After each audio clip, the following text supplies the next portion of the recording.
22쪽.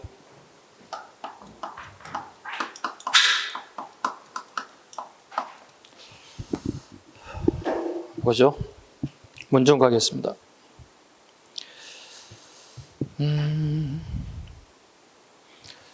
지급번, 동국병감, 별표.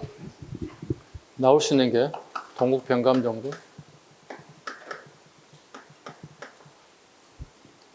이민족과의 전쟁사 체크. 쉽게 해서 고구려 백제 신라는 다 우리 같은 민족이기 때문에 이건 기록하지 않고 다른 타 민족과의 전란사. 그 다음에 문종 때 고려사와 고려조가 이제 완판된 거죠. 완성된 거죠. 세종도 시작해서 아들 때 가서. 그 정도까지만 하면 됩니다. 요거만 체크하세요. 가장 중요한 기간이니까. 동국병감. 이민족과의 전쟁사. 요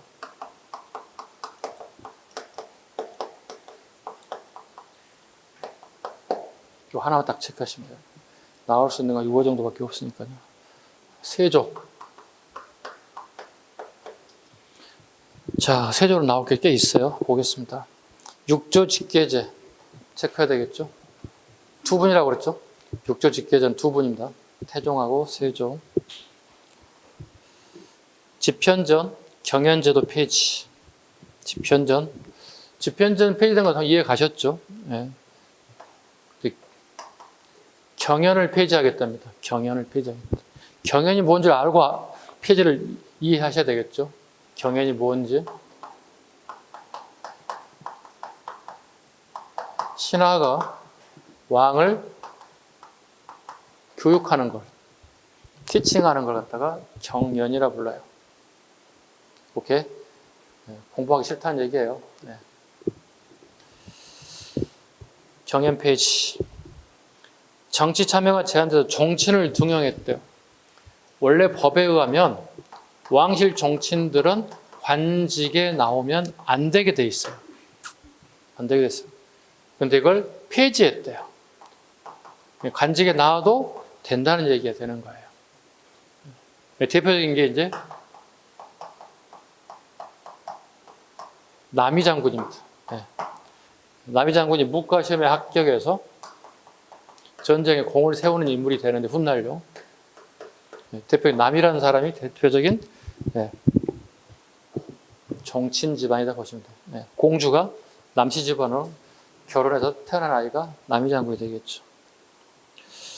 그 다음에 직전법 시행 갑니다. 직전법 시행. 이건 아까도 잠깐 언급드렸는데요. 쉽게 얘기하면 우리 공무원 월급에 대한 얘기. 고려 말에 처음 만들었던 우리 뭐라고 그러죠? 과, 전, 법. 누구에 준다고 그랬죠? 전, 현직 공무원에게 급여가 나가는 걸 얘기한다. 주다 보니 부족하더라. 직전법을 통해서 새롭게 제도를 개혁하더라. 이게 누구에게만 주는 거죠? 이제 월급도 줄 돈이 부족하기 때문에 현직자에게만 지급하게 되더라. 이걸 직전법이라고 불러요. 직전법의 가장 큰 문제점이 뭐야? 현직자만 주는 거지. 그러면 내가 퇴직하고 난 다음에 먹고 살 거리가 없어지잖아. 그럼 무슨 짓을 해야 될까? 내가 현직일 때, 공무원일 때, 파워가 있을 때 부정부패를 통해 내가 많이 축적해놔야 되겠지. 노후를 생각해서. 지금처럼 뭐 연금 나오는 시절이 아니니까. 그럼 직전법의 가장 큰 문제점 뭘까? 공무원의 부패가 커지겠지. 여러분 마찬가지죠. 똑같은 상황이 되지 않을까? 여러분이 공무원이 됐는데 60 이후에 퇴직하는데 연금이 없대요. 그럼 어떻게 하실 거예요? 60 이후에 먹고 살 걸 어떻게 해야 돼? 만들어놔야지 그 사이에. 그럼 결국 뭐야? 본인이 가지고 있는 그 권한을 이용해서 부패할 수밖에 없다는 거지. 직전법의 문제점은 이런 것들이야. 현직자에게만 급여가 줬을 경우에 이후에 퇴직 이후에 어떻게 하겠냐는 얘기죠. 그럼 당연히 딱 정해져 있잖아. 부패밖에 없지. 그렇잖아요. 이게 직전법의 가장 큰 문제점이야. 그래서 부패를 막을 수 있는 방법이 뭘까요? 자, 봐봐. 여기는 수주권을 직접 백성들로부터 가져갔어. 자, 봐봐. 선생님이 공무원이 됐어. 이제 세조 시기에 직전법을 받는 공무원이야. 근데 이 정도 섹터 내에서 내가 월급을 받는 사람이야. 근데 여기 농민이 농사 짓고 있는데 농사 짓는 양의 일부를 즉 수주권을 내가 직접 가져간 거야. 농민들에게. 근데 농민이 협박해가지고 이 정도만 가져야 되는데 이만큼 더 가져오게 된다는 얘기야. 그럼 부패한 거잖아. 공무원의 그 권한을 이용해서 압박을 통해서 더 가져가는 거죠. 그럼 바꿔야 되겠지. 그래서 성종대 간수 간급제로 바뀌는 거야. 관에서 수조권을 백성들로부터 가져가. 그 관에서 직접 공무원에게 급여를 주는 제도로 바꿔버려. 이걸 간수 간급제라고 부르는 거야. 이해가셨죠? 아주 쉬운 방법이죠? 국가에서 직접 주겠다는 거야. 대신 국가는 농민들로부터 직접 세금을 걷어서 그 세금을 공무원에 주겠다. 이게 간수 간급제야. 뭐 최소한도 이 정도 단계를 알아야겠죠. 과전법, 직전법, 간수 간급제 이 정도는 알아야 돼. 순서 정도는 알아야 되겠지. 됐습니까? 간수 간급제. 자, 이건 뭐야 다? 15세기에 있었던 공무원 월급이야. 왜? 성종 때까지가 15세기 말이거든. 응? 이해 가셨어? 그럼 16세기가 접어들면 제도가 변하고 온다는 얘기지. 봐. 15세기는 우리 알다시피 누가 권력을 잡았지? 훈구 세력. 즉 조선 개국에 공을 세웠던 애들 갖다 우리는 훈구 세력이라 불러. 왜? 공을 세우고 오랜 기간 동안 권력을 잡았다 해서 훈구 세력. 응? 그 다음에 16세기에는 어떻게 고려 건국에 반대해서 시골로 고향으로 낙향했던 애들 있지. 그 애들이 점점 공부해서 과거 시험부터 중앙으로 올라온 애들 있지. 그 애들이 숲을 이루었어. 얘들을 뭐라 부르? 그래서 사림이라고 부른 거야. 선비들의 숲을 이루었다. 쉽게 해서 뭐예요? 조선 건국에 반대한 세력들. 100년이 지나고 난 다음에 할아버지 아버지하고 나는 다르지. 할아버지 아버지는 나를 야 너는 고려 사람이야. 너는 조선에 절대 출사하면 안 돼. 관직에 나가면 안 돼 이렇게 했다고. 근데 이 16세기 사람들 MZ세대 요즘 말로 치면 나는 MZ인데 나 그거 한 게 없는데 나는 공부했으니까 가서 시험 보고 일을 할 건데 이렇게 나가는 사람들을 살림이라고 불러. 얘들이 보는 훈구 세력은 어떻게 될까? 전혀 색깔이 다른 애들이잖아. 얘들이 어떻게 잘하고 있는 거야? 못하고 있는 거야? 못한 것뿐만 아니라 부패했다고 보는 거야. 야, 많이 썩었다 니네. 100년 해먹더니 이렇게 썩냐 얘들이? 이렇게 본다는 거야. 시각이 완전 다른 거야. 그럼 얘들이 또 마찬가지로 공무원 월급제도가 완전히 달라져야 되는 거야. 그게 녹봉제예요. 녹봉제. 우리 정일품부터 총일, 정구부터 총구가 총 몇 품이죠? 총 10? 2, 9, 18이니까 18품계잖아요. 18분기에 따라서 월급 체계를 쫙 나눠놨어요. 아셨죠? 정상적인 이제 급에 따라서 쭉쭉 나가게 되는 거예요. 근데 주고 보니까 이 월급이 받은 공무원 입장에서 봐봐봐. 기존에 받았던 공무원의 월급에 비해서 녹봉제 보니까 내가 받아들이는 양이 증가하면 문제가 없지. 받아들이는 사람이 월급 올려주는데 문제 없잖아. 생각해보면 여러분 알바도 하루에 9,000원, 즉 만원 받는데 갑자기 여기가 없어갔더니 2만원 주겠대. 그럼 2만원짜리 하죠. 누가 9,000원짜리, 만원짜리 하겠냐고 아르바이트를. 당 2만원짜리 하겠지. 돈 많이 받는데 같은 시간에. 감소됐으니까 어떻게? 이러면 이제 문제가 커지는 거지. 그렇잖아. 증가됐다면 문제가 없지. 근데 기존에 받았던 월급보다 내가 줄어들었어? 어떻게 할까요, 여러분들? 요즘 같은 어떻게 파업해야지.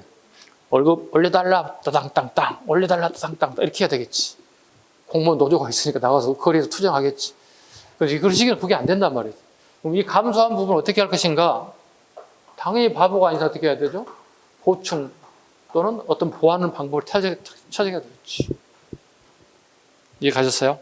그래서 부족한 부분을 보충하는 방법이 이거예요. 지주전호제, 병작반수제.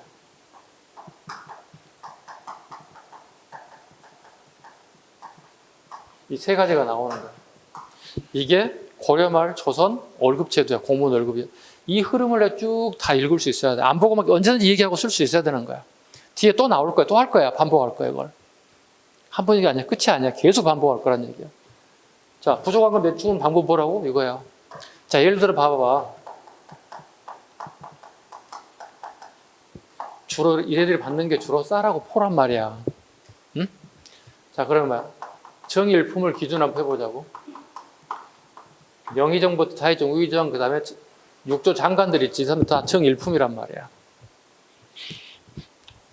얘들이 받는 양이 되게 부족했다는 거야. 쌀과 포로 주로 받았다는 얘기야. 자, 쌀을 받았는데 대략 한 120, 여기는 한 8포 정도 받았대. 120두, 그 다음에 8부 정도 받았대요. 그런데 얘네들의 1년치 자기 집의 생활비를 계산해 봤대요. 여기에 최소한도 200두가 필요하더래, 쌀이. 자기 집에. 자기 부모님 봉양해야지, 처자식 먹여 살려야지, 그 다음에 노비들 간수해야 되지, 다 나가는 소비되는 돈 이 정도 필요하더라는 거야. 마찬가지 우리 옷감을 얘기하거든요. 옷감은 곧 돈과 같거든요. 이게 한 20호 정도가 필요하더라는 거야. 그럼 마이너스가 어떻게 된 거야? 마이너스 80, 마이너스 12가 되는 거잖아. 그러면 마이너스 되는 이 부분을 갖다가 어떻게 해야 돼? 보충, 보완해야 될 거 아니야. 그게 이거라고. 아니, 지금 같으면 우리 한 가정의 생활비가 예를 들어 100만 원이라면, 근데 갑작스럽게 아버지가 실직을 했어. 오케이? 근데 50만 원 확 줄어들었네? 생활비가? 그래서 어떻게 해야 돼?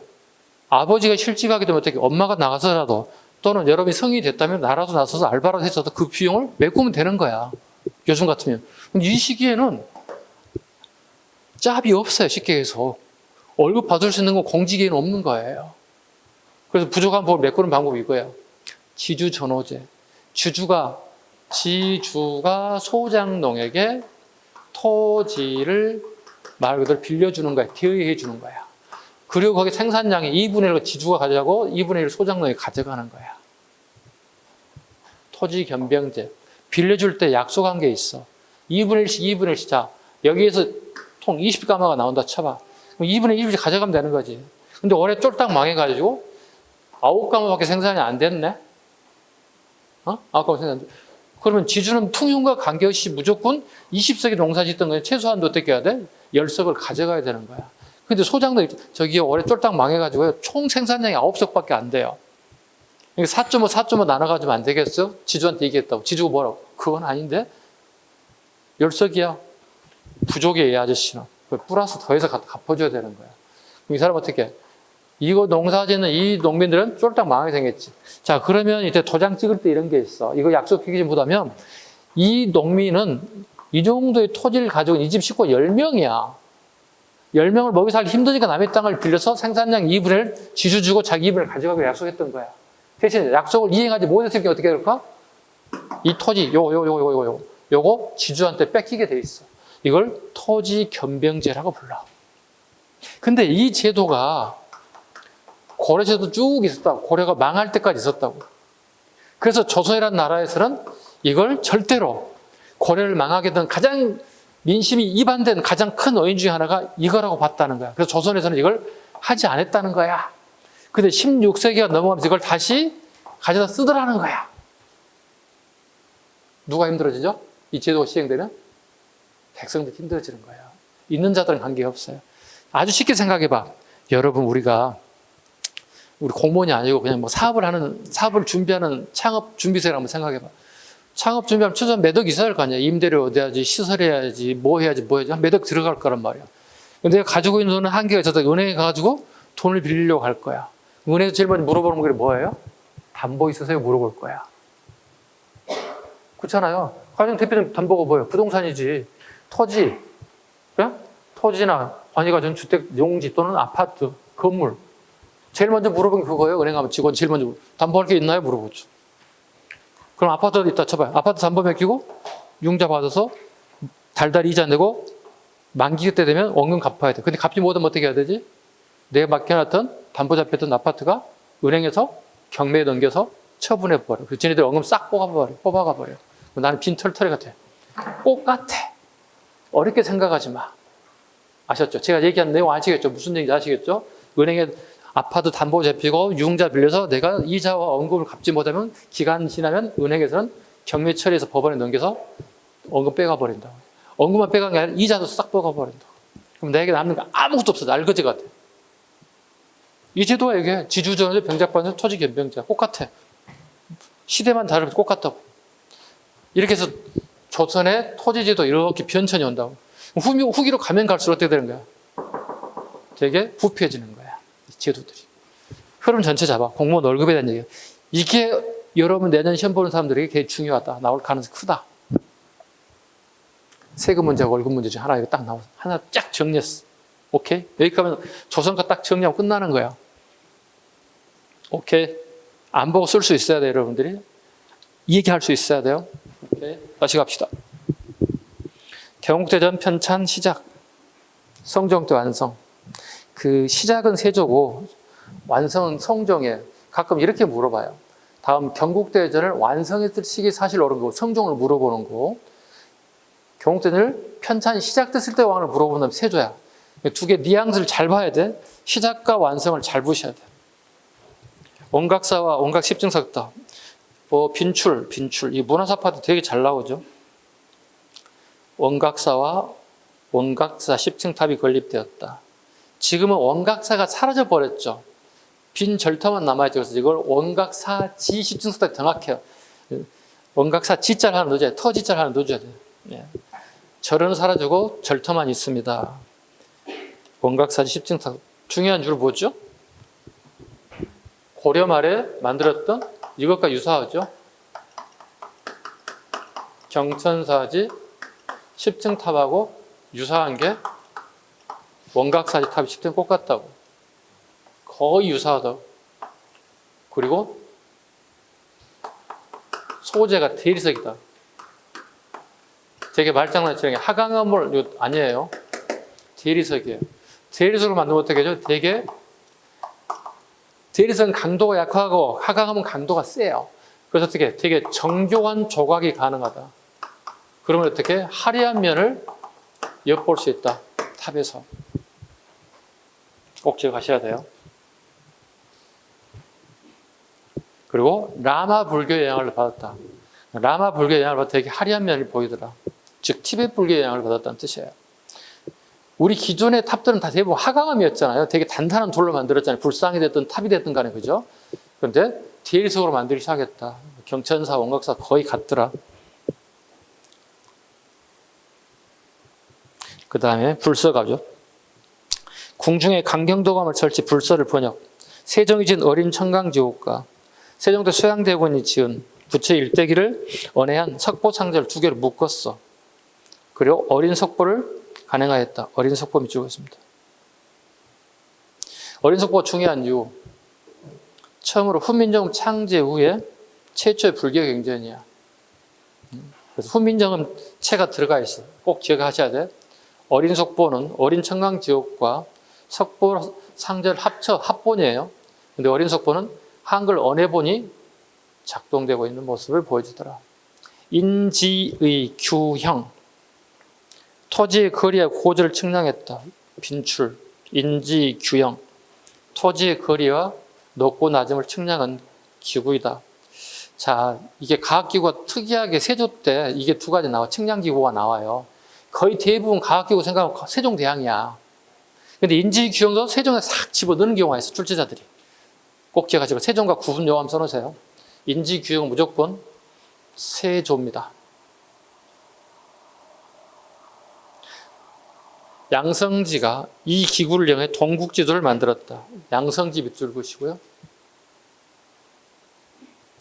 팔방통고, 전패, 유사시 하살촉으로 사용되었습니다. 유사시 하살촉으로 사용되었습니다. 유엽전이라고도 불러요. 같은 말로 유엽전. 유엽전이라도 부릅니다. 팔방통보. 유사시 하살촉이니까 네. 이런 식의 구성되어 있다는 뜻이에요. 하살촉을 사용할 수 있으니까. 그 세종대왕은 조선통보인 거 아시죠? 구분할 수 있어야 돼요. 아버지 세종대왕은 조선통보, 그 다음에 세조는 유엽전 또는 팔방통보. 구분할 수 있어야 됩니다. 두 개 다 유통은 실패한 거 아시죠? 아까 전 시간에 식사하기 전에 이미 설명드렸습니다. 유통은 실패했습니다. 이시의 난. 그 이시의 난을 물어보진 않아요. 대신 이시의 난의 결과치를 물어봐요. 끝에 줄 봐봐. 유향소 폐지 밑줄 보야 돼. 유향소 폐지. 요것만 잡아. 유향소 폐지.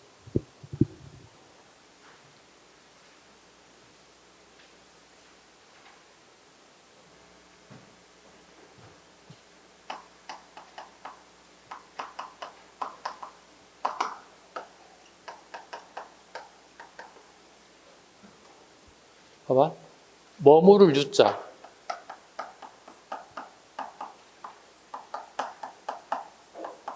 고울향자. 관청소자. 지방에 머물러 있는, 지방에 있는 관청이라는 뜻이에요. 오케이? 지방에 있는 관청이에요. 유향소는 주로 이제 지방에 있는 유생들이 주로 여기서 업무를 보는 공간이에요.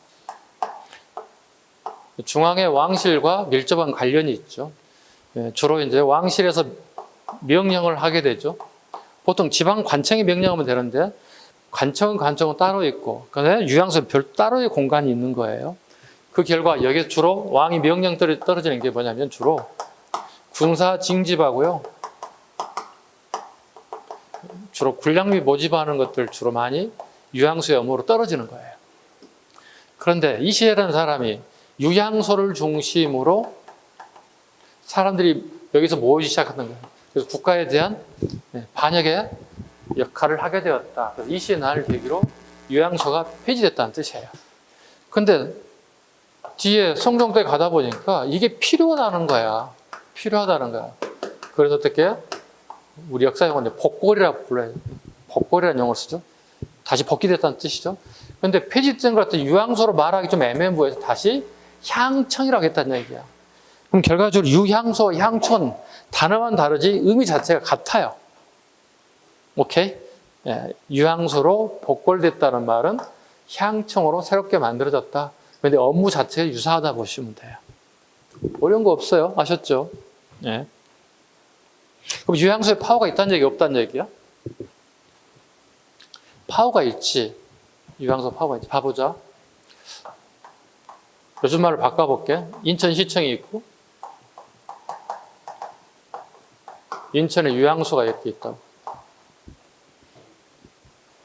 근데 요즘은 지금 인천시장님께서 유향소에 소장님을 찾아가지고 매일 아침마다 커피 딜리버리 하고 있어. 퇴근 때 주차 파킹해서 차에다 모시고 집에까지 모시다 드려. 왜 그러지? 인천시장 같은 거 생각해봐. 인천시장의 꿈은 뭘까? 앞으로 목표는? 서울로 올라가서 중앙 정계에서 고위 관료를 역임하는 게 꿈이야. 근데 요즘 말하면 줄이 없어. 줄이 없어. 근데 내 가장 가까운 관청 유향소 갔더니 왕과 다이렉트로 다하는 줄이 하나 있네? 그럼 그 사람한테 우리가 잘 설득하거나 말을 잘해서 잘 보여야 돼? 잘못 보여야 돼? 잘 보여야 그 사람 말 한마디로 어떻게 이 사람이 갈 수도 있고 잘릴 수도 있는 거잖아. 그만큼 유향소 파워가 있다는 얘기, 없다는 얘기야. 파워가 컸다는 얘기를 반증해 주는 거예요. 오케이? 전 이해 안 가는 눈치인데? 도대체 뭔 얘기야, 저게.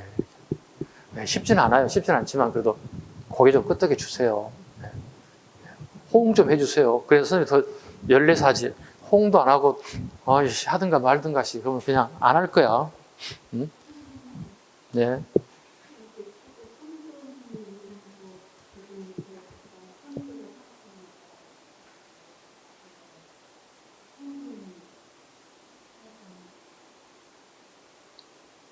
예. 예. 유향소 재복립은 향초가 같은 말로 써요. 상관없어요. 그렇게 해도 상관없어요. 예. 그 정도까지 잡으시면 될 것 같습니다. 페이지 넘겨가겠습니다. 다음 페이지 보시면 남이 장군의 시가 한 편 있을 거예요. 아까 세조 때 왕족들을 등용하면 안 된다고 그랬잖아요. 근데 남이 장군이 태종의 애손자, 태종 딸의 아들이죠. 그죠? 자, 보겠습니다. 17세에 무과에 급제, 27세에 병조판서 역임했대요. 그럼 27살에 연준 지금 국방부 장관을 역임한 거야. 그런데 유자강이 참소로 희생되었대요. 읽어보겠습니다. 백두산의 돌은 칼을 갈아서 없애고 두만강의 물은 말을 먹여서 없애리. 사나이 20에 나라를 평정하지 못한다면 후세 누가 대장부라 부를 것인가. 해석. 평국의 평을 득자로 고쳐버렸어요. 남이가 왕이 되고자 했다는 참소를 꾸며내서 영모로 몰아 죽였어요. 유재광이라는 사람이요. 이 대표적인 게 남이 장군에 대한 얘기. 네. 이 유자광이라는 인물도 되게 복잡한 인물이기도 합니다. 예, 유자광이라는 인물도 되게 복잡한 인물이기도 합니다. 뭐 출생 자체가 서울인데 이 사람은요. 서울 출신의 유자광 무과를 통해서 관직에 나가서 왕의 눈을 떼서 아주 고위 관료가 됐는데 되게 여러 가지 협잡에 그러니까 음모론에 되게 많이 등장한 인물 중에 한 분이 유자광이라는 인물이에요. 네, 다다한 인물 중에 한 사람이다. 어쨌든 남이 장군이 나왔을 때 시대를 물어본다면 네, 주로 세조 시기의 상황을 좀 체크해 주시다. 국방 강화책 갑니다. 중앙군을 5위 제도로 개편됐다. 중앙군을 5위로. 자, 54페이지 한번 넘어가겠습니다. 54쪽에 도표와 그래프 한번 봐주시면 돼요. 도표 한번 볼까요? 의흥이, 용양이, 호분이, 충자이, 충무이 서울에 5개 군 조직이 설치됐고 그 총대장을 도총관이라고도 해요. 도총관 밑줄 그어놓으세요. 세조 때 이렇게 만들었다는 거예요. 그런데 특징이 하나 있어요. 의흥이는 서울의 중부, 개성, 경기, 강원, 충청, 항해도,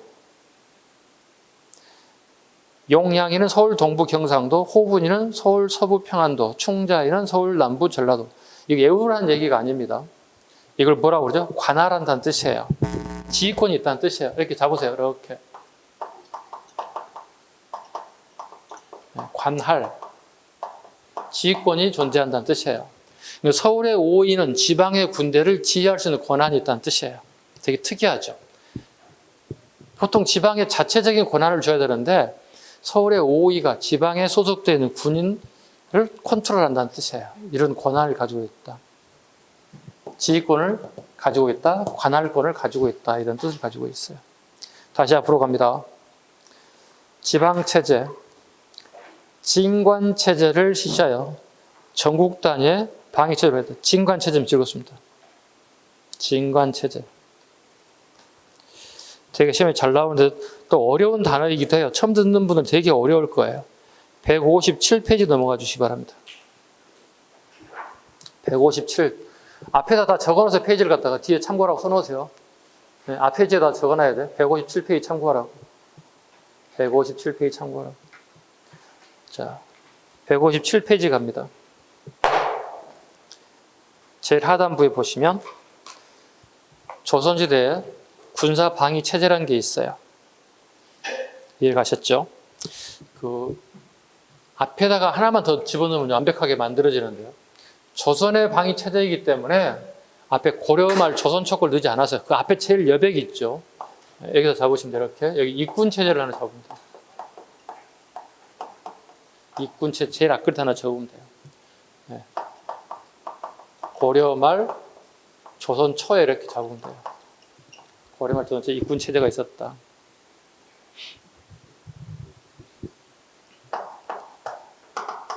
일익은 군사 1000명이 여기에 근무하게 되었다. 더 쉽게 얘기하면 이거예요. 이렇게 우리 지도를 이렇게 그려본다면 이 압록강 부분하고 두만강 부분 되게 최접경지잖아요. 그 다음에 이쪽 남해안 쪽 봐봐 이렇게 여기 애들과 대적견 지역이잖아요. 그렇다면 어떻게 효율적인 방법으로 상대의 적을 디펜스할 것인가? 이걸 하는 걸 입군체제라고 하는데 그 일익을 군사 1000명을 갖다가 주둔시키는 거야. 자, 봐봐. 그럼 여기 압록강하고 두만강 되게 위험 지역이잖아요. 언제든지 얘들이 넘어올 수 있잖아요. 그렇잖아요. 그죠? 그럼 여기에 여러분이 이렇게 군사 주둔한다면 최소한 되게 1000명 이렇게 줄 수도 있고 중요에 따라 2000, 3000, 4000 줄 수 있다는 얘기예요. 그러니까 되게 탄력적인 방법을 통해서 군사를 주둔하는 방법을 입군체제로 이렇게 했다는 거예요. 그리고 난 다음에 진관체제 봐. 세조 때 봐. 도표 보세요. 157체 세조 때 지역 단위의 방어체 소규모이다. 조선 초기의 군사력을 강화시켰다. 많은 애적의 침입에 효과는 없었다. 지역 단위 방어체제. 지역 단위. 여기. 얘들이 올만한 장소에 이렇게 지역 단위 이렇게 하는 걸 진관체제라고 합니다. 얼마나 대충 통계가 나와 있을 거 아니야. 주로 어디로 공격을 받는 통계가 나와 있겠지. 거기다 군사를 이렇게 배치하는 거. 단점 아까 하고 있죠. 예. 많은 애적이 침입에 대해 효과가 없다. 자, 예를 들어 봐봐. 여기에 100명, 100명, 100명, 100명, 100명 이렇게 설치했다. 근데 갑자기 확 1만 명이 와봐봐요. 이길 수 없지. 예. 다수의 군대가 공격할 때는 효과가 없었다. 재정방역합니다. 16세기 명종 때입니다. 유사시 필요한 방어체제, 각 지역의 병력을 총동원, 중앙에 파견된 장소 지휘하는 방어체제, 을묘 예변을 계기로 밑줄 그어야 돼. 색깔 좀 칠해. 을묘 예변을 계기로 재정방역책을 전환되었다. 을묘 예변은 이겁니다. 이쯤 되는 곳이 강진인데요. 을묘년에 예변이니까 애구들이, 그죠? 애구들이 우리나라에서 변란을 일으켰다는 뜻이에요. 얘들이 여기 와서 이쪽 강진, 영암, 해남, 장흥 이 지역 한 4개 내지 5개 지역의 군 단위를 휩쓸고 다녔어요. 완전 여기 다 털어버렸어요. 그리고 엄청나게 많은 사람을 죽이는 피해가 발생하게 되어 있어요. 그러니까 피해라고 하는 것은 인적, 물적 피해가 엄청나게 커졌다는 거예요. 그래서 이걸 을묘년에 애놈들에서 변을 일으키는 계기로 해서 재정방역체계로 바뀌어야 됐다. 이해가잖아요? 재정방역체계란 뭐죠? 어느 한 특정한 지역에다 군사를 몰빵하는 제도예요. 가장 위험한 지역에다 군사를 많이 배치하는 방법을 얘기합니다. 이해가셨죠? 이걸 을묘변을 계기로 재정방역체계를 만들었습니다. 자, 봐요. 그런데 이 재정방역체계가 실패하게 됩니다.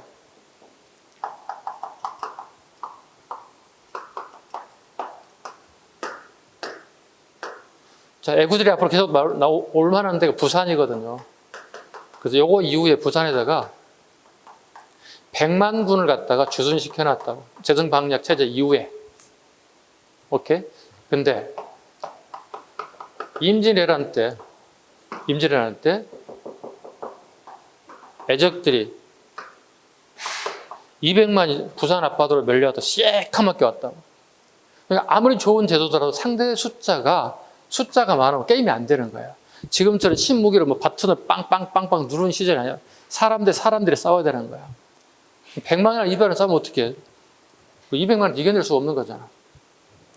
다 필요 없더라는 얘기예요. 그래서 사람 숫자로 싸우는 체제에 있어서는 다 실패하더라는 거예요. 결국은 뭐야? 재정방역 체계는 임진왜란한테 실패하게 되는 거야. 임진왜란한테 이거 뭐였다? 실패했다. 다시 어떻게 했다? 임진왜란 계기로 지인간체제로 다시 복구가 됐다. 왜? 임진왜란 때 우리가 승리한 것은 유일하게 뭐였어요? 군과 승리한 게 있긴 한데 되게 많지가 않아요. 그러면 유일하게 승리한 게 뭐였어요? 의병이 승리해요.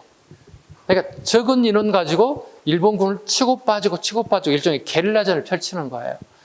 야, 그래서 이건 성공하겠네. 그래서 임진왜란 계기로 다시 재정방역체가 실패하면서 지인간체제로 복구하게 되는 거예요. 그 원인은 의병의 승리를 통해서 그대로 다시 재도입됐다 보시면 돼요. 그래서 이거 되게 중요하기 때문에 우리 공부할 때 여러분 계속 보셔야 돼. 계속 거기다 써놓으세요. 다독이라고 써놓으세요. 되게 많이 읽으시라는 얘기야. 계속 끊임없이 보라는 얘기야. 군사체계가 끊임없이 물어본다는 거예요. 이해 가셨죠? 다시 앞으로 가겠습니다. 앞으로 갑니다.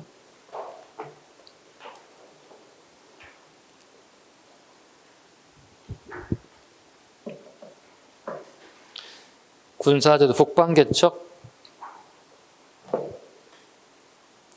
신숙주, 남이, 정도만 밑주고 있습니다.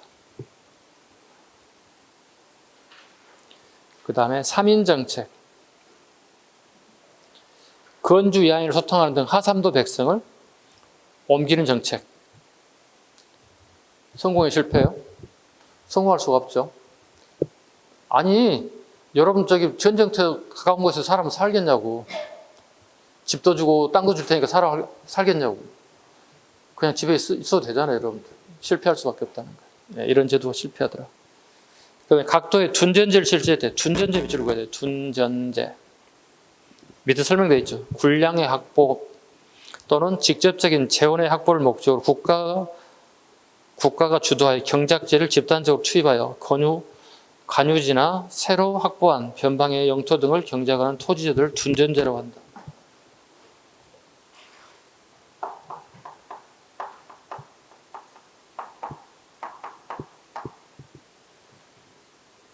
관과 역. 크게 두 가지로 구분하죠. 네.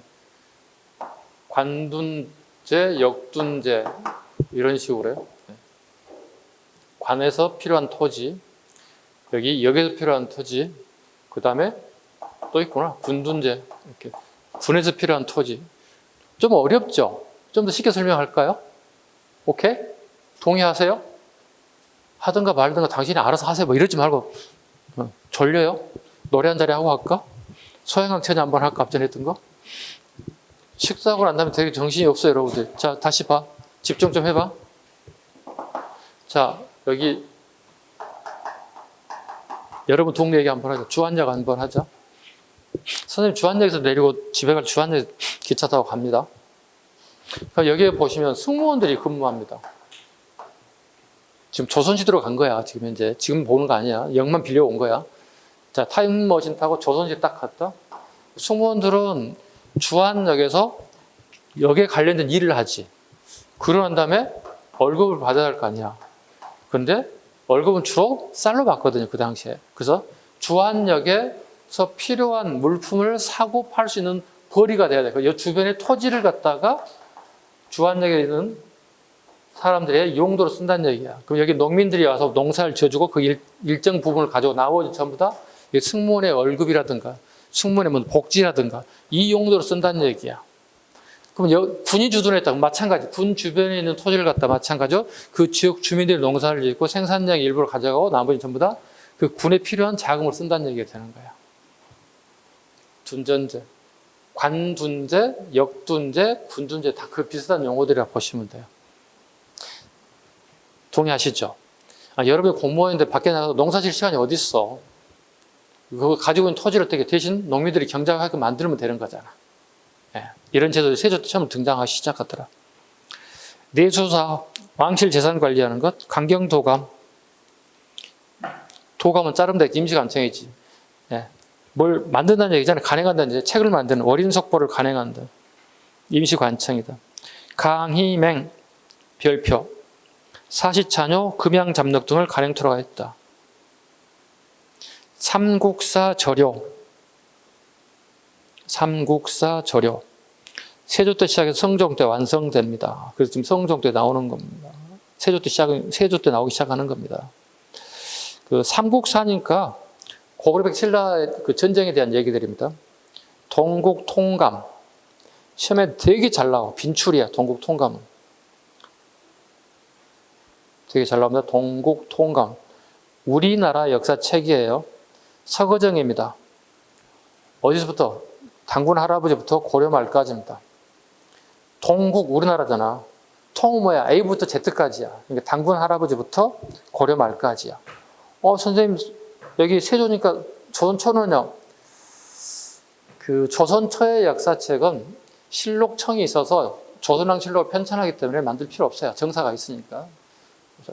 동국통감은 당군 할아버지부터 고려 말까지 서거정 같은 인물들이 편찬하게 됐다. 오른쪽 국조보감 안 하셔도 돼요. 관제 편찬 이거 안 하셔도 돼요. 하지 마세요. 탑 좀 봐보시죠. 홍문관 다른 말로 옥당이라고 불러요. 현판에게 붙어있죠. 옥당 써져 있죠. 옥당. 예, 뭐 공부하는 장소이기도 하고 뭐 여러 가지 용도로 씁니다. 책을 많이 놔두기도 하고 여러 가지 용도로 씁니다. 원각사 10층석도 같이 봐보시죠. 이건 지금 이제 강화유를 씌우기 전 사진입니다. 예, 지금 가보시면 그 비둘기들이 앉아가지고 똥을 되게 많이 싸서 이 탑이 되게 산화가 돼요. 그걸 방지할 목적으로 요즘에는 강화탑으로 다 씌워놨습니다. 자, 이거 원본이 어디 있죠? 경천사지겠죠? 경천사 10층석 탑이 원본에 가까웠다. 하강으로 만들었다. 대리석을 만들었다. 대리석을 만들었다. 티베트 불교 영향이다. 영향이 아니다. 영향으로 어떻게 한다? 탑들이 되게 화려하더라. 성종갑니다. 자, 좀 지울까요? 너무 많아졌어요. 어때요? 왕업적 하나로 끝나는 게 아니죠? 되게 복잡하죠, 여러분들, 그죠? 네. 복잡하게 한데, 복습하시면 충분히 가능해요. 25쪽.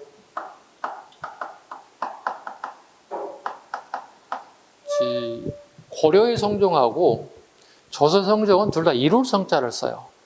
이룰 성자는 뭐예요? 되게 많은 걸 이뤘다는 뜻이야. 지금 앞에 정체가 아무것도 아니야. 이 아저씨들 정책이 되게 많아지는 거예요, 이제. 이룰 성자예요. 하나씩 봅니다. 하기 전에 공통점이 있어요. 이 두 사람들은 되게 공부를 잘했던 사람들이에요. 네. 공부를 되게 잘했어요. 또 공통점이 또 있어요. 여자가 되게 많았어요. 네. 주변 여성이 되게 많았어요. 네. 하나씩 보겠습니다. 경옥대전 완성입니다. 네. 이건 공부 처음 하는 사람은 다 하시지 않을까요? 경옥대전. 세조 때 시작해서 성종 때 완성됐다. 이런 식의 문제 나온다고 그랬잖아요. 경옥대전 처음 편찬 시작했던 시기에서 지금 세조 물어보고 완성 시기 물어보면 뭐게요? 성종을 물어본다는 얘기예요. 네. 되게 기본적인 문제예요. 자, 법전의 편천사 볼까요? 조선 경국전, 정도전, 경제육전, 조준, 석육전, 하륜, 신찬, 경제육전부터 신찬, 경제수역전 하지 마세요. 안 나올 거니까. 경국대전은 무조건 잡아야 되겠고, 그래서 속대전. 상당 기간 동안 새로운 법이 만들어지지 않았다고 해서 속편이 만들어진 속대전이에요. 영조 때입니다. 꼭 기억하셔야 돼요. 속자가 나오는 책이 앞으로는 무조건 영조라고 잡으시면 돼요. 속자가 나오는 책은 무조건 영조입니다. 대전 통편 정조입니다. 그의 아들, 손자죠. 아들이 아니라 정조가 대전 통편. 통편은 뭐냐면 경국대전하고 속대전을 합친 거예요. 합본이야. 두 개를 합친 게 대전 통편이라고 해요. 통합했다 생각하면 돼. 통편. 그 다음에 흥선대원고시 마지막 고정식 연보름 고정이겠죠. 대전 해통입니다. 네. 그것만 잡으시면 돼요. 그 다음 페이지 홍문관 봐주시죠. 홍문관. 네, 홍문관. 아까 옥당이라고 한다고 얘기했습니다. 그죠? 네. 집현전의 후신이다. 밑줄 그어야 되겠죠? 집현전의 후신입니다. 그럼 집현전 후신, 이 홍문관도 폐지되죠? 그 현재 또 하나 새로운 게 만들어지죠. 중종임금 때 규장각이에요. 네. 집현전, 홍문관, 규장각이 이렇게. 세종대왕, 성종, 정조임금. 다 유사한 기능입니다. 공부하고 경연도 하고 특히 뭐 정조 같은 경우 규장각에서 신하들을 가르쳤어요. 대표적인 게 뭐 정작용 같은 사람을 정조가 교육시키죠. 그러니까 얼마만큼 공부를 잘해서 왕이 신하를 갖다가 교육시킨다고 생각을 쉽지가 않은데 이런 기능을 가지고 있더라는 겁니다. 유사한 기능들, 집현전, 홍문관, 그 다음에 규장각도 있더라.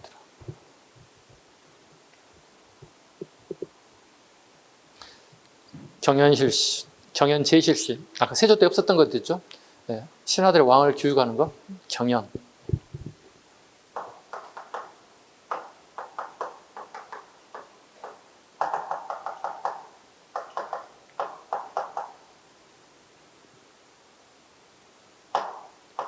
신하가 왕을 교육하는 걸 경연이라 불러. 신하가 왕자를 교육하는 걸 서연이라 불러.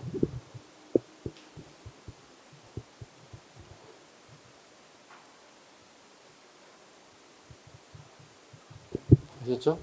장소는 주로 어떻게 해요? 시강원을 주로 많이 가르치죠. 시강원에서 왕자들 가르치죠. 궁궐 내에 있어요. 궁궐 내에 있어요. 이렇게.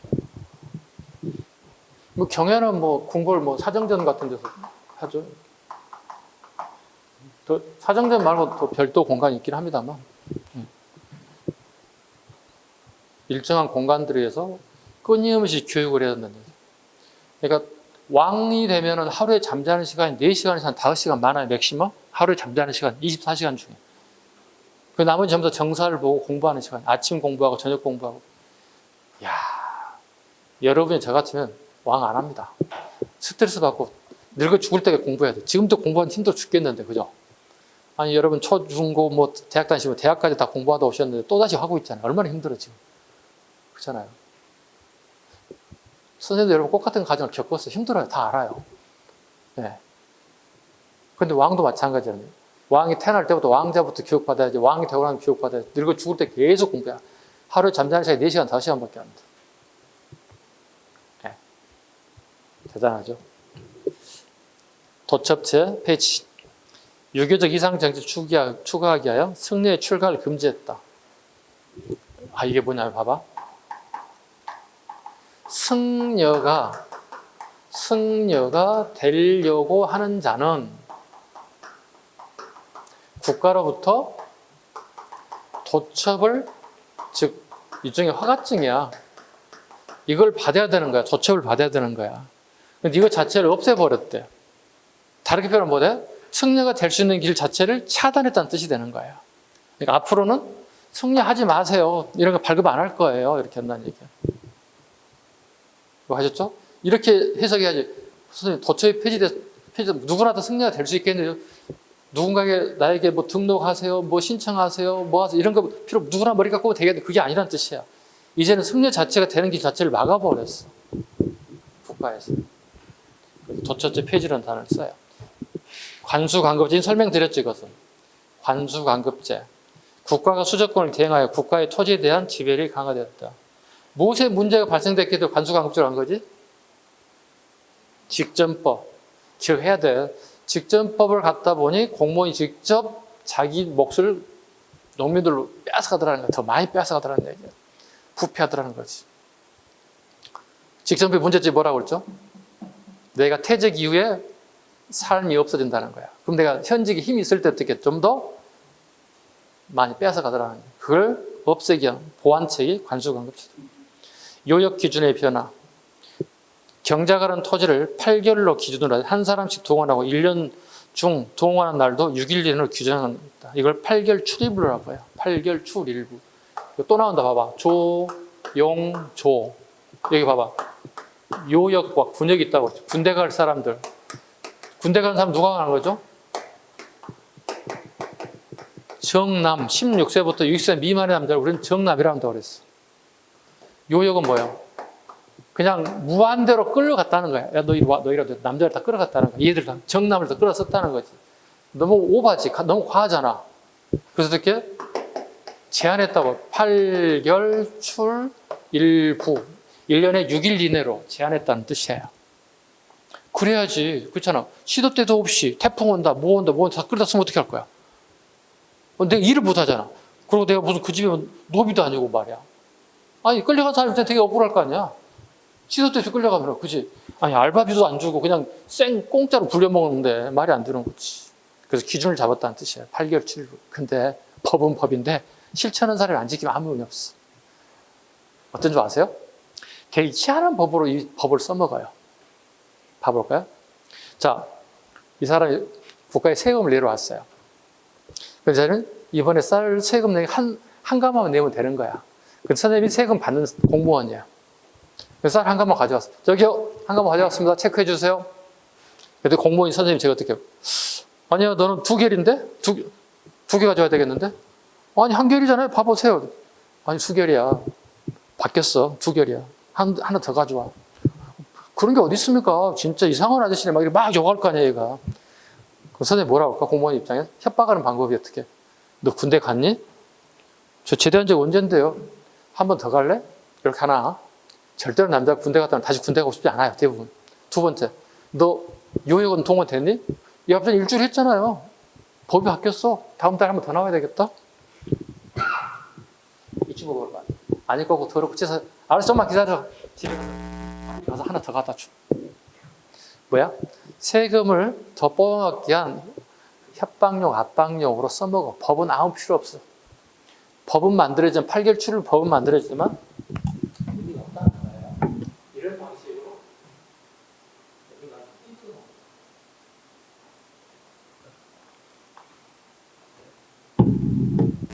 하려면 조선시대가 더 낫겠지. 공무원이 힘을 제대로 발휘할 수 있잖아. 지금 발휘할 수가 없잖아. 예. 그렇잖아. 공무원은 그냥 요즘 무슨 힘이 있어? 없잖아. 없잖아요. 자, 편찬 갑니다. 동국통감. 서거정이 아까 설명드렸죠? 자르시라고. 동국 자르시라고. 동쪽의 역사책이니까 당군 할아버지부터 고려 말까지 역사. 통은 A부터 Z까지. 오케이? 감은 역사책. 하나씩 자르면 돼. 자, 동국은 뭐라? 우리나라. 통은 뭐다? A부터 Z까지. 당군부터 고려 말까지. 조선 초건 역사를 쓸 수 없다고. 왜? 조선은 역사책을 실록을 만드는 관청이 따로 있으니까 쓸 필요가 없어. 감은 거울감자니까 역사책이라는 뜻이야. 그렇게 잘라서 이렇게 공부해야 돼. 통으로 막 올라가지 마. 경국대전. 이거 이미 했죠? 우리나라 세조부터 시작해서 성정도 완성된 우리나라의 가장 기본인 법전이다. 국조 오레이, 신숙주 등이 만들었다. 5가지죠. 길내, 가래, 빈내, 군내, 흉내. 국조 오레이. 동문선. 서거정이 중심이 되어 우리나라의 역대 신화 문선집을 신라의 김인문, 설총, 최치원, 고려 김부식이 일로 등등등 500인 정도 실려있다. 봐봐.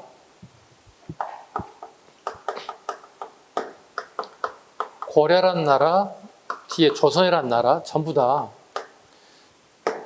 유교 경전과 문선을 가지고 시험을 봐요. 이때 주로 봤던 게 중국이란 나라의 시하고 글들을 주로 읽고 이해하는지를 쓸 수 있는지를 주로 봤다는 거야. 근데 성종 때 우리가 꼭 중국의 문헌을 갖다 공부할 필요가 있겠어? 우리나라 신라부터 고려까지도 있잖아. 그거 하나 만들어봐. 그래서 앞에 동자를 붙여서 만든 게 동문선이에요. 동은 항상 뭐야? 우리나라를 지칭하는 단어라고. 동문선 뭐야? 우리나라의 뛰어난 글과 시를 모았다. 동문선이야. 이제 가셨죠? 네. 쉽게 해서 문선의 우리나라판 문선이라고 보시면 돼요. 동문선. 악학개범, 궁중음악, 당학, 향학에 대한 이론 및 지혜도, 법식 등을 그림과 함께 설명하였다. 더 쉽게 얘기하면 음악에 대한 일반론적인 이론 적어놔. 더 쉽게 적으면 흔히 얘기하는 거, 선생님들이 흔히 얘기하는 게 음악에 대한 일반론적인 이론 적어. 음악에 관한 일반론적인 이론. 악학개범. 가끔 TV 보다 보면 그 퀴즈 프로에 주로 나오더라. 악학개범. 이게 되게 난이도가 높은가 봐. 일반인들한테 되게 어려운가 봐. 예. 여러분들과 선생님은 되게 쉬운 문제가 돼야 됩니다. 예. 선생님은 쉬운 문제 되면 안 됩니다. 합자보. 현악기 연주법입니다. 쉽게 해서 우리가 기타 칠 때 이렇게 손 잡는 것들 이렇게 치는 것들 이거 똑같아. 예. 연주하는 방법이에요. 쉽게 얘기해서. 동국여지승남. 이거 이미 했죠. 동국여지승남. 요즘 치면 인문지리지야. 서울에 가면 무엇이 있대. 인천에 가면 어떤 것들이 있고 어떤 걸 꼭 봐야 되는데 뭐 이런 것들 인문지리지입니다. 예, 서울에 가면 대학교가 되게 많고 뭐 이런 식이에요. 예. 신증동국여지승남 증부판입니다. 아까 이미 설명드렸습니다. 해동제국기 신숙주가 일본에 다녀오고 난 다음에 쓴 책. 해동제국기. 이거예요. 예교에 관련된 뭘 무조건 3년 안에 써야 돼요. 근데 이게 정리가 안 돼 있었나 봐요. 성종이 다시 명을 했대요. 저기요, 신숙주 아저씨, 일본 갔다 와서 책 하나 쓰세요. 이렇게 뭐 써놓으셔야 돼요. 다시 쓰게 된 거예요. 이거 해동제국기예요. 대전 성록 경전을 뽑아서 증감하여 편찬, 이거 7급 기출이에요. 9급에서는 안 나올 것 같은데. 써놓으세요. 7급 기출이라고. 강경도검, 세조 때 불경을 번역, 간행하던 기간이 폐지되었다. 왜? 성종은요, 유교적 군주예요. 불교하고 관련이 없어져요. 그래서 다 없애버려요. 네, 불경체를 만드는 관청 다 없애버려요. 그래서 불교가 어떻게 된 거예요? 산간 또는 상중 불교화 돼요. 성종 이후부터. 그러니까 승려들은 시중에 나오지 않고 산속에 있는 절에서만 생활했나. 그 산중불교, 삼간불교화 됐다. 그러니까 승려 본연의 모습으로 되돌아갈 수밖에 없었다. 국가라든가 일반인들이 크게 불교에 대해서 관심을 가지지 않기 시작했다. 오른쪽 남호독수당. 봐봐. 한강을 볼 때 이렇게 봤다는 거야. 호수로 봤다는 거야, 호수로. 한강이 되게 폭도 넓고 길도 되게 길어요. 그죠? 그래서 한강의 동쪽에 있으면 동호가 되고, 오케이?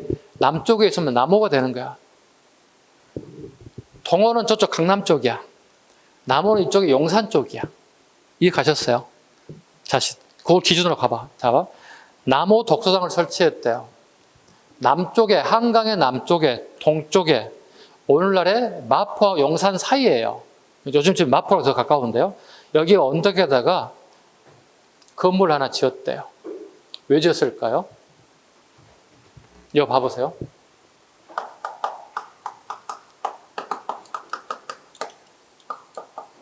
이때부터 처음 등장하거든요. 세종대왕 때부터. 사가 독서제가 처음 등장해요. 자, 봐봐. 집현전은 33명의 문과 합격자 중에 1, 2, 3등 있지. 장원 급제자들 있지. 얘들은 다 집현전으로 보내요. 고려는 전부 다 한림원에 집어넣어요. 예교문서 쓰고 시험 문제 출제하고 공무원 시험 문제 출제하고 한림원이고, 여기는 전부 다 집현전이야. 공부 되게 잘하는 사람 다 집현전에 가 있는 거야. 1, 2, 3가 다 가 있는 거야. 근데 문제가 하나 있어, 얘들에게. 공무원의 메리트가 얘나 중에 꼭 같아. 뭐예요? 승진이에요. 내가 일정 기간 열심히 하게 되면 어떻게, 눈에 들면 어떻게, 성과가 나면 승진하는 거야. 근데 여기는 집현전의 가장 안 좋은 점이 편안하고 왕의 관심사가 좋긴 한데 승진이 안 되는 거야. 내가 공부 더 잘해 위에 합격했는데 동료들이 나보다 더 위에 올라가 있는 거야. 급수가 더 올라가 있는 거야. 그럼 얘들이 가장 불평불만이 커지는 거야. 근데 세종대는 절대로 집현전은 밖으로 내몰고 싶지 않아요. 세종대는 계속 자기 새끼 뺨듯이 이렇게 딱 껴안고 싶은 거야, 이렇게. 그래서 불평불만이 나오기 시작하는 거야, 집현전 학자들이. 얘들에게 어떻게 해요? 여기 관리들에게, 집현전 관리들에게 집에 가서, 사가 너희 집에 가서 1년 동안 독서, 책만 읽다 놀도 오라는 거야. 요즘 지금 뭐죠? 유급휴가를 준 거야. 지금 같으면 룰루랄 되게 좋지. 1년 동안 놀고 먹고 하는데 월급 통장에 확 찍히는 거 되게 좋잖아. 집에서 유급휴가를 보내는 거야. 근데 얼마나 찜찜하겠어요. 아무것도 안 하고 집에서 먹고 자고 놀고 하면 집에서 책을 읽어. 이건 목적의 의도가 벗어나는 거예요. 나중에 어떻게 볼까요? 이제 절로 보내는 거예요. 절에 갈 때 또 책을 왕창 들고 가는 거야. 안 되겠다. 그래서 점차 한강의 경치 좋은 곳에다가 건물들을 하나씩 짓기 시작해요. 그게 이제 뭐예요? 지금 얘기했던 요 설명하려고 하는 거예요. 남호당, 동호당 하려고 하는 거예요. 경치 좋은 곳에다 건물을 지어서 거기서 휴식을 취하게 만들었어요. 요즘 지금 뭐가 될까요? 어디 저기 뭐 강원도라든가 저기 조용한 곳에다 이렇게 커다란 건물들 지어서 휴식 공간을 만들어주는 것들, 그렇게 해석하면 될 것 같습니다. 다시 보죠. 남호 독서당을 건립하였다. 동호 독서당 중종 때 설치, 동호대교 부근, 정종 때 규장과 건립 소멸되었다. 동호 독서당이 위치가 됩니다. 왜냐하면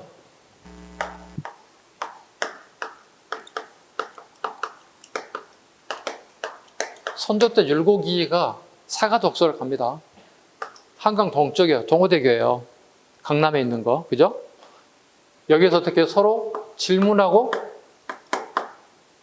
대답했대요. Q&A 했다고. 그러니까 우리나라의 가장 현실적인 어려운 점, 문제점이 뭐냐고 생각해 봤다는 거예요, 본인이. 스스로 질문하고 스스로 대답했다는 거야. 율곡이가. 저는요, 쉬고 놀다 온 게 아니고요, 동호회 가서 저는 스스로 자문자답하고 왔습니다. 이때 이희가 동호문답을 갖다가 왕에게 바치죠. 여기 핵심 내용을 잡아야 되겠죠? 뭐가 있나요? 동호문답에 나온 게 뭐죠? 두 가지 잡아야 돼요. 수미법.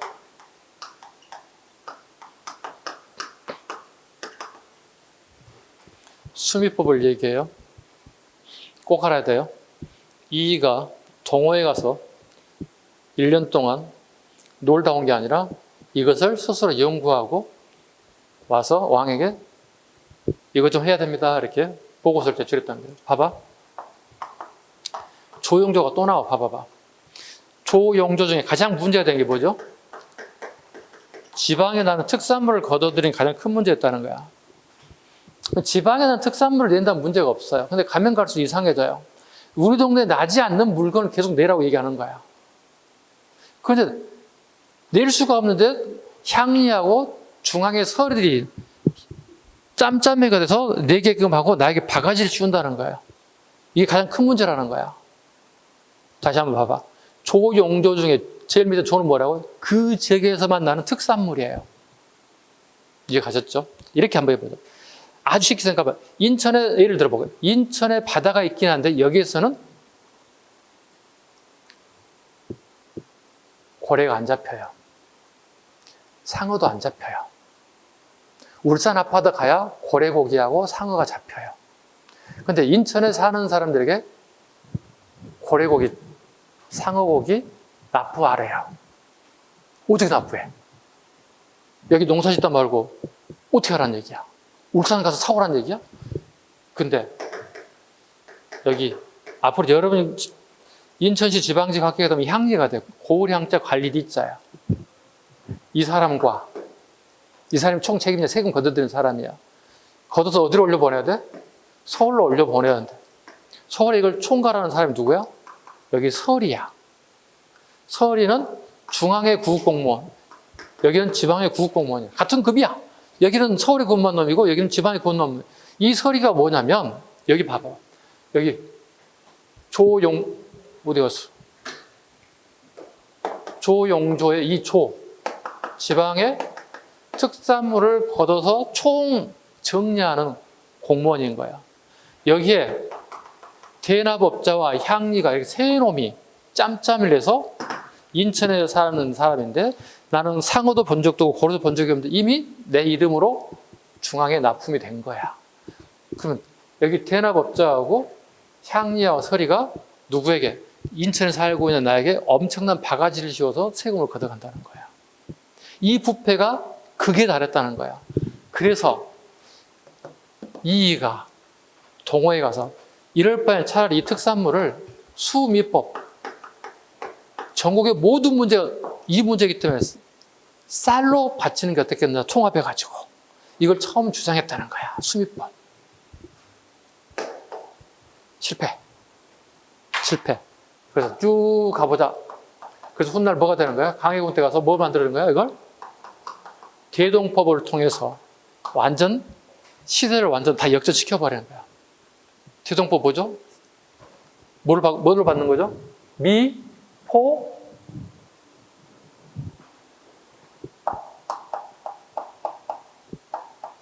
쌀, 옷감, 동전으로 편한 걸로 되자는 뜻이야.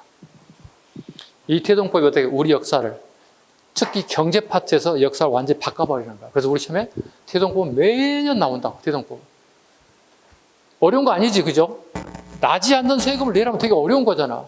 이게 가장 우리 그 당시 조선시대에 농민들을 힘들게 만든 게 이거잖아. 특산물, 나지도 않는 특산물 내게끔 만드는 거잖아. 아니, 나는 거에 내린다면 상관이 없지. 나지도 않는 거 내라는 거 어떻게 힘들지. 그래서 처음 제안한 게 수미법. 실패, 다시 강해군 때 대동법. 어떻게? 미, 포, 전으로. 요건 다시 나중에 그 부분 가면 다시 구체로 또 하자고. 대충 아웃다리만 한번 잡고 넘어가자는 뜻이에요. 사림동영 가봅니다. 김종직 밑줄 그어야 돼. 김종직 봐야 돼. 우리가 이제 봐보세요.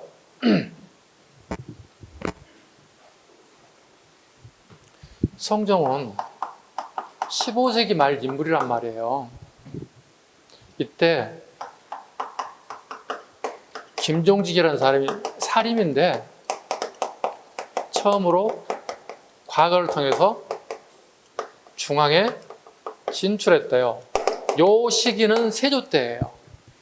자기 할아버지 세조 때 김종이 처음 시험 본 거예요. 그리고 다시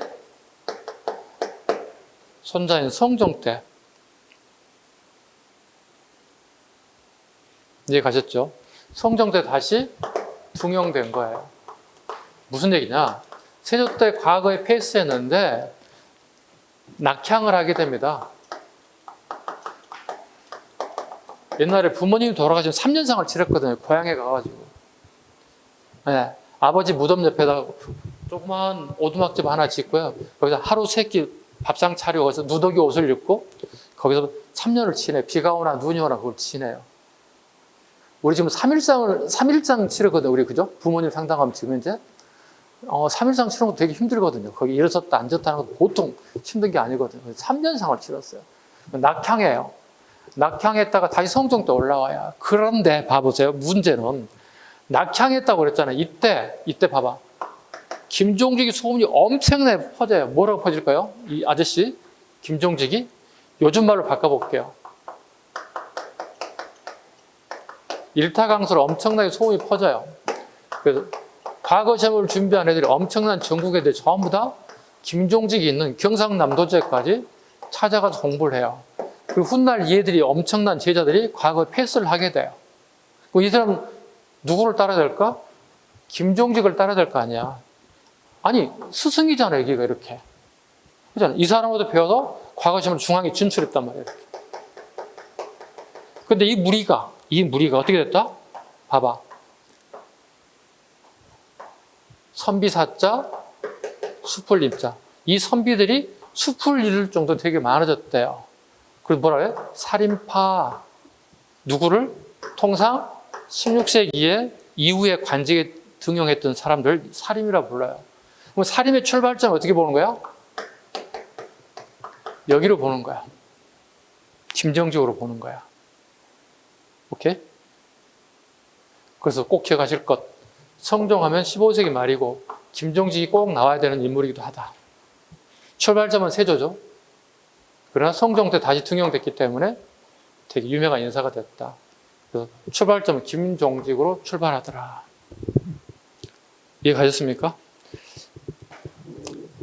근데 이제 김종직이 오래 버티지 못해요. 네. 사활을 통해서 제거됩니다. 네. 이제 치열한 논쟁이 벌어집니다. 왜냐하면 보시죠. 기존의 훈구 세력과 살인 세력들이 치열하게 한방 붙어요. 이게 대략 서울에서 붙는데요. 시기는 대략 한 50에서 60년 정도 붙어요. 이걸 우리 뭐라고 그러죠? 사하라 불러요. 선비들이 서로 싸우고 치고받고 할을 입었다. 그래서 모사, 갑자사, 기묘사, 을사사 엄청나게 많은 선비들이 희생을 가져와요. 이 코딱지만한 나라에서 몇 명이나 된다고 관리들이 서로 싸워서 이게 사하라고 불러요. 모사와 갑자사와 기묘사와 을사사 총 4번의 사하를 통해서 엄청난 많은 희생을 가져오게 됩니다. 즉 훈구 세력과 사림이 싸워요. 100년 만에 나타나서 사림들이 고려 멸망하고 조선 건국 반대했던 후손들이 100년 만에 나타났다. 대략 몇 년 싸운다고요? 이렇게 싸운다고. 어디서 싸운다고요? 서울에서요. 근데 문제는 왜냐고 물어볼까요? 싸우면 항상 원인이 있지. 우리가 개인적으로 싸우도 싸우면 원인이 있지. 왜 싸워? 개인은 감정 상하나 나를 기분 나쁘게 싸운 거지. 여기 정치 부분이잖아. 왜 싸워? 여기는. 이하시선 이 두 세력이 왜 싸워?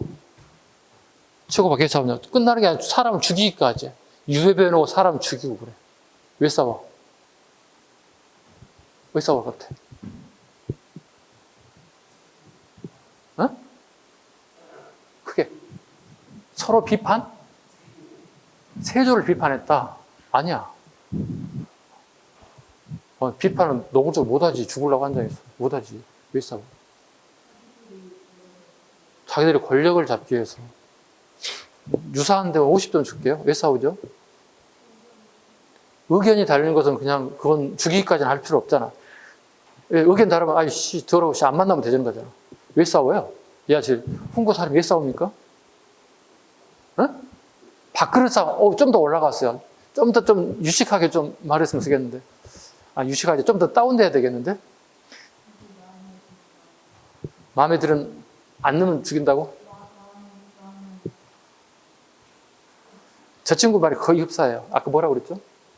밥그릇 싸움. 좀 우리말로 이렇게 편하게 해준 거죠? 네. 봐볼까요? 관직의 자리는 한정되어 있어요. 그렇잖아. 자리는 한정되어 있어. 이 자리를 서로 많이 차지하고 싶어. 그러니까 상대방을 죽여야 돼. 그 죽이는 방법은 명분을 만들어야 돼. 무오, 갑자, 기묘, 을사. 이 네 가지 명분을 만들어서 반대당을 서로 처리하는 거야. 15와 16이 치열하게 싸우는 거야. 대략 몇 년 싸웠다고요? 이 정도. 서울에서 치열하게 싸웠다. 이걸 사하라고 부른다. 5가 작정법. 한 명의 건이 5집을 한 통으로 묶어서 후금하다. 파악, 농민 이탈 방지. 조선 후기 헌종 때는 천주교인의 색지를 목적으로 한 게 5가 작동법이다. 5집을 하나의 통으로 묶어서 서로 감시, 견제하는 체제예요. 세금 안 내고 군대 안 가고 도망가는 사람 잡기 위한 방법들. 백성들을 위한 정책이 아니라 국가가 백성을 통제하는 목적으로 만들었다. 여기까지 쉬어갑니다. 쉬겠습니다.